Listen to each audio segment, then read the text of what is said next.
हमेशा मिला, माताओं बहनों का, युवा साथियों का, बड़े बुजुर्गों का, और सबने उस तरीके से मेरा सहयोग किया जैसे मैं उनके खुद के परिवार का सदस्य और यही रिश्ता मैंने हमेशा अपनाया। मैंने खिलचीपुर में कभी किसी से ये नहीं पूछा कि आप किस पार्टी के हैं। काम मैंने ईमानदारी से भाजपा के लोगों के भी किए, काम मैंने कांग्रेसियों के भी किए, और काम मैंने आम जनता के भी, जिसका कोई राजनीतिक लगाव ना हो। लक्ष्य एक रखा कि अपना क्षेत्र उन्नत हो, अपना क्षेत्र आगे बढ़े। सही है, ये तो किस्मत होती है। आप लोगों के बीच 15 साल विधायक रहा, पर 15 महीने ही सरकार में रहा, 13.5 साल विपक्ष में रहा। और विपक्ष में भी किसी को ये कह के नहीं लौटाए कि मेरी सरकार नहीं। जो आया उसके काम के लिए मैं लड़ा भिड़ा, टेबल ठोकी, अफसरों से लड़ा, कभी थाने में पहुंचा, कभी तहसील में पहुंचा, पर किसी गरीब के साथ कभी मैंने खिलचीपुर में अन्याय नहीं होने दिया। और किसी को ये महसूस नहीं होने दिया कि वो बेसहारा है। हमेशा मैं उसका सहारा बना। साथियों, मेरा ये निवेदन है, आज जिस प्रकार से भारतीय जनता पार्टी अपनी कैंपेन चला रही है, मुझे कभी कभी दुख होता है। झूठे वीडियो, शराब पिला के लोगों के वीडियो बना रहे हैं, अनबन गलत आरोप लगा रहे हैं, जिसके मन में जो आ रहा है। खैर, ये उनकी करनी है, पर देखिए किस हद तक वो गिर रहे हैं राजनीतिक पद को प्राप्त करने के लिए। मैं खिलचीपुर की जनता को बताना चाहता हूं,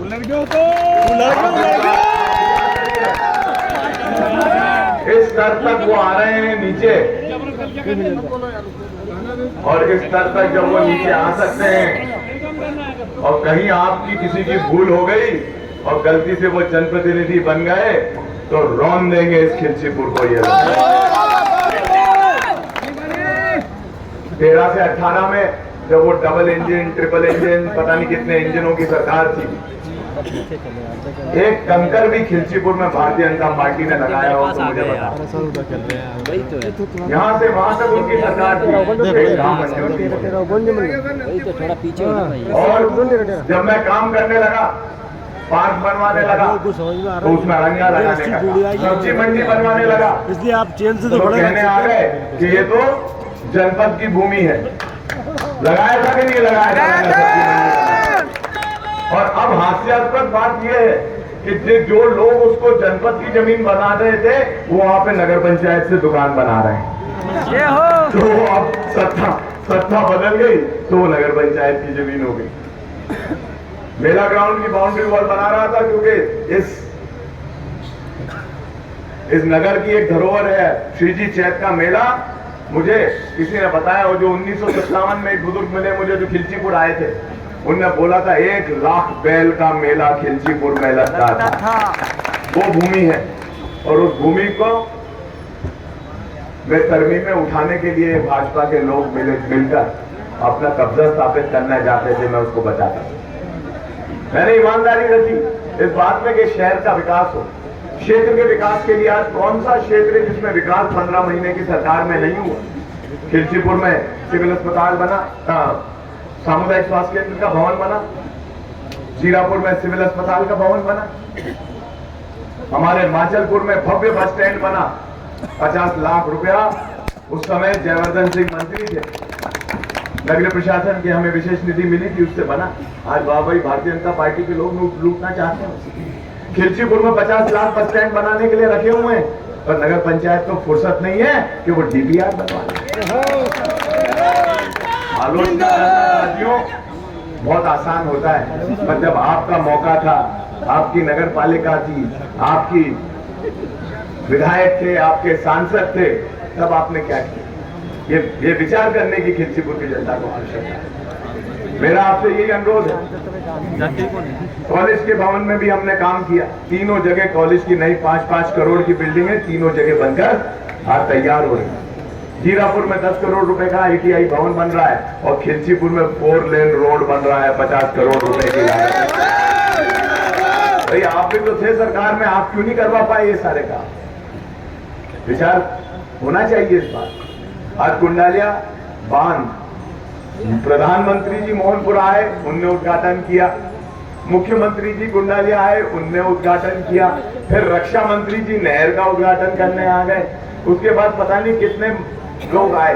पर सबसे मजेदार बात यह है कि अगर कुंडालिया का बांध कुंडालिया में बनता तो राजस्थान को फायदा होता।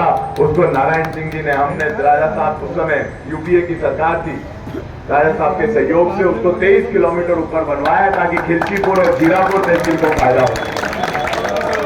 ये सब काम हमने किए और आपके बीच में आज भी ईमानदारी और पूरी लगन से काम कर रहे हैं। और आपका जो स्नेह, अपार स्नेह, 4:30 बजे ये सभा होनी थी, 8:30 बजने वाले हैं और आप लोगों ने इतना इंतजार किया। यशवंत जी तो कह रहे थे कि भैंस भी कूद गई। कई लोगों के 10 बजे लाइट भी आएगी और कई की 7 बजे लाइट आती है, पर कोई मोटर चलाने नहीं गया इस उत्साह के साथ कि हमें यहाँ पर कांग्रेस पार्टी को जिताना है, कांग्रेस पार्टी की सभा कराना है और हमारे नेता आदरणीय दिग्विजय सिंह जी का स्वागत करना है। मैं आपसे यही अपेक्षा करता हूँ साहब कि जिस तरीके से अभी कहा ना कि इधर उधर ऊपर और इधर चारों तरफ से अपने पोलिंग को घेरना 17 तारीख को, और एक बार फिर पंजे का बटन दबाकर कांग्रेस पार्टी को आप जिताएं। सरकार इस बार कांग्रेस की बनेगी और वचन पत्र ऐसा है जिसमें महिला हो, बच्चे हो। अभी तो गांव-गांव में बच्चे कहने लग गए, जैसे ही बोलता हूं मैं कि पढ़ो और पढ़ाओ योजना 1 से लेके 8वीं तक के बालक को कितना मिलेगा? 500। बच्चे बोलते हैं 500। तो ये एक ऐसा वचन पत्र जो जनता से जुड़ता है। किसान भाई आज लड़ रहा है अपनी लागत से, खेती किसानी की लागत बढ़ती चली जा रही है पर फसल की कीमत नहीं बढ़ रही। 18 साल में फसल की कीमत नहीं बढ़ाई, 18 साल में फसल की कीमत नहीं बढ़ाई सरकार ने। पर आज कमलनाथ जी ने निर्णय लिया है कि उपार्जन जो होगा गेहूं का वो 2600 रुपए क्विंटल में होगा, जो किसानों की समृद्धि के लिए मील का पत्थर साबित होगा। मेरा यही अनुरोध है, समय भी बहुत हो रहा है, आदरणीय दिग्विजय सिंह साहब को तो बोलना है। मेरा यही अनुरोध है कि एक शेर के साथ समाप्त करूंगा अपनी बात को कि कुछ पत्तियां झड़ गई होंगी, चमन को सींचने में कुछ पत्तियां झड़ गई होंगी, यही इल्जाम है मेरी बेवफाई का। जिनने अपने पैरों तले रौंदा इस चमन को, वो कर रहे हैं दावे आज इस चमन की रहनुमाई का। बहुत बहुत धन्यवाद साथियों, आपका स्नेह और प्रेम इसी प्रकार बना है।